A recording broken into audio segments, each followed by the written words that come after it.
अस्सलामुअलैकुम, कैसे हैं आप सब। उम्मीद करती हूँ आप सब ठीक ठाक होंगे, खैरियत से होंगे। वीज़ा रश की एक नई वीडियो में एक नए टॉपिक के साथ आप सबका वेलकम है।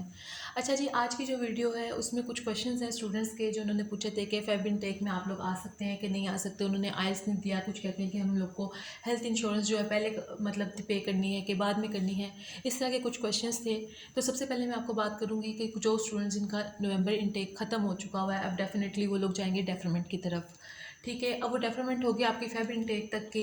ठीक है, उसमें अब आपको क्या करना होगा, आप यूनिवर्सिटी से रिक्वेस्ट करें कि भाई इस तरीके से हम लोग का वीज़ा डिले आ रहा है। और मोस्टली यूनिवर्सिटीज़ में अब क्योंकि ये चीज़ जो इशू है वो बहुत हाईलाइट हो चुका हुआ है, तो मोस्टली यूनिवर्सिटीज़ में ये चीज़ें पता हैं। लेकिन मैं फिर भी कहूँगी कुछ सुपरवाइज़र ऐसे हैं जिनको अभी तक इन सिचुएशन का नहीं पता, तो आप अपने सुपरवाइज़र के साथ कॉन्टैक्ट में रहिए।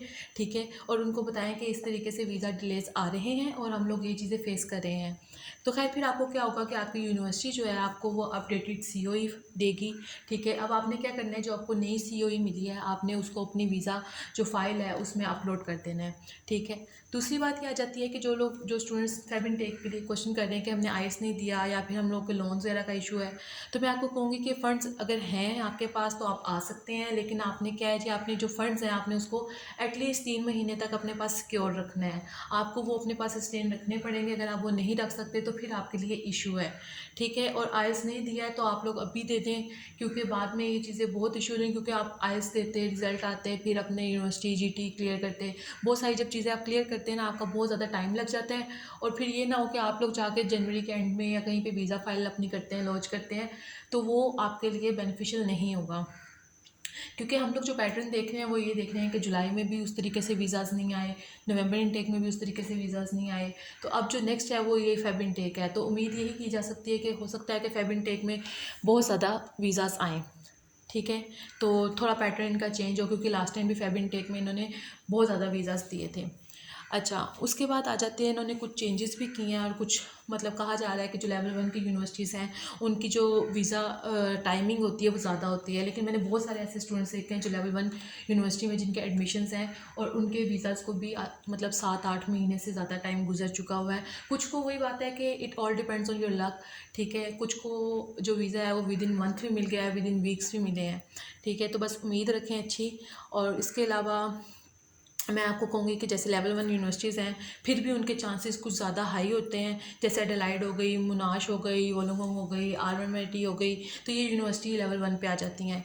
ठीक है, अब कुछ स्टूडेंट्स थे जिन्होंने मुझसे ये क्वेश्चन किया था कि हमें कैसे पता चलेगा कि कोई स्केल है जहाँ से आप लोग मेजर कर रहे हैं कि लेवल 1 ये है, लेवल 2 ये है। तो स्टूडेंट्स ऐसा बिल्कुल भी नहीं है। आप ऑफिशियल वेबसाइट पर जाकर ऑस्ट्रेलियन गवर्नमेंट की वहाँ चेक कर सकते हैं। उन्होंने पूरी एक लिस्ट मतलब इशू की हुई है जिसमें वो बताया है कि कौन सी यूनिवर्सिटी, कौन सा कॉलेज लेवल 1 पे है, कौन सा कॉलेज लेवल 2 पे है, इस तरीके से। ठीक है, और इसके अलावा जो स्टूडेंट्स वेट कर रहे हैं इस चीज़ का कि भाई ये वाला टाइम ख़त्म हो जाएगा तो हम लोग तब वीज़ा लॉन्च करेंगे, तो मैं आप सबको एक बात कहूँगी कि प्लीज़ डू नॉट वेट। ठीक है, अपना वीज़ा फ़ाइल कर दीजिए, वीज़ा फ़ाइल कर दीजिए। क्योंकि आपको ये पहली बात है किस्मत का नहीं पता, और दूसरा क्योंकि अभी प्रोसेस करने में भी आपको टाइम लगेगा, मेडिकल करवाने में, बायोमेट्रिक करवाने में।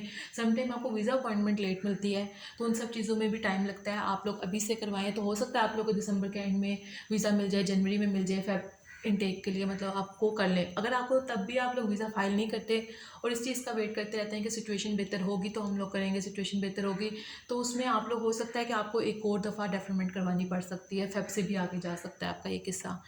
ठीक है, और फिर आ जाती है बात हेल्थ कवर की। अच्छा, अब सीन कुछ यूँ है कि कुछ स्टूडेंट्स को तो हेल्थ कवर जो है वहाँ यूनिवर्सिटीज़ के थ्रू ही हुआ हुआ है। जैसे मेडी बैंक है वो इनको मतलब फैसिलिटेट करती है इन चीज़ों में। ठीक है, और भी बहुत सारे मतलब इंस्टीट्यूट हैं जो आपको हेल्थ इंश्योरेंस देते हैं। ठीक है, लेकिन जो स्टूडेंट्स जिनको खुद से हेल्थ कवर मतलब हेल्थ इंश्योरेंस पे करनी पड़ती है, तो उनको मैं ये कहूँगी कि आपने सीओई आने से पहले अपनी हेल्थ इंश्योरेंस जो है वो पे करें, ताकि आपकी जो सीओई है उसमें उस चीज़ के एविडेंस होते हैं कि भाई इसकी जो इंश्योरेंस है वो यहाँ से हुई हुई है।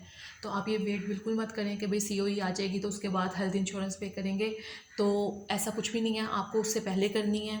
ठीक है, और फिर आप मतलब कुछ स्टूडेंट्स हैं वो ये पूछ रहे हैं कि कौन कौन से कोर्सेज़ लेने चाहिए। ठीक है, कौन से कोर्सेज़ हम लेंगे तो आगे हमारे लिए फ़ायदा होगा, पीआर आसानी से मिलेगी। तो 2023 की जो पीआर लिस्ट के जो कोर्सेज़ थे वो मैंने एक वीडियो पहले बनाई हुई है, अगर आप कहते हैं तो वैसे एक डिस्क्रिप्शन में मैं उसका लिंक दे दूँगी, तो आप वहाँ से जाके देख सकते हैं। ठीक है। और बाकी 2024 में ऐसा कोई इतना चेंजेस आएंगे नहीं उनके उस कोर्सेज़ की लिस्ट में, लेकिन फिर भी जो भी चेंजेस होंगे मैं इंशाल्लाह उस पर भी वीडियो बना कर दे दूँगी। तो ये थी मेरी छोटी सी वीडियो, अगर पसंद आई हो तो ज़रूर लाइक कीजिएगा, कमेंट कीजिएगा, शेयर कीजिएगा।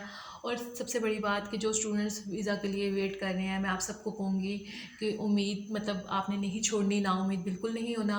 इंशाल्लाह सबका आएगा और बहुत जल्द आएगा, क्योंकि वीज़ा रिफ्यूज़ल के जो चांसेस हैं वो बहुत कम है। ठीक है, अपना बहुत सारा ख्याल रखिएगा और चैनल को सब्सक्राइब कर दीजिएगा। फिर मिलेंगे एक नई वीडियो में, तब तक अपना बहुत ज़्यादा ख्याल रखिए। अल्लाह हाफिज़।